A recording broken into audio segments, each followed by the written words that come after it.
Welcome to Penrose Learning, where we make understanding easy.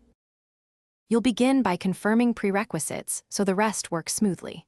First, make sure your Airtel 5G SIM is fully activated for voice and data. Carriers often provision Volte separately.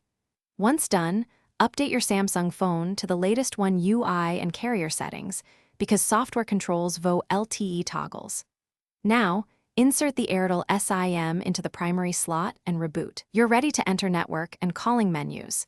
This is where you actually enable Volte. You'll now enable the core settings.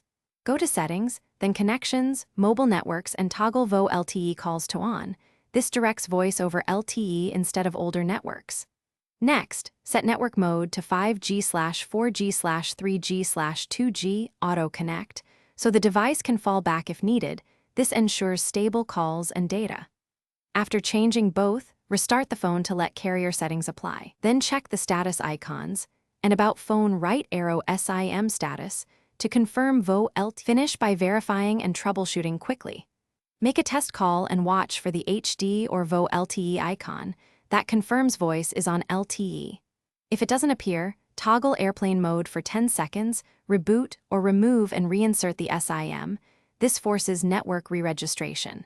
If problems persist, contact Airtel to confirm Volte provisioning or request a refresh. As a last resort, reset network settings and capture screenshots or logs to share with support so they can resolve provisioning issues faster. Thanks for watching. If this was helpful, leave a like and consider subscribing. See you next time.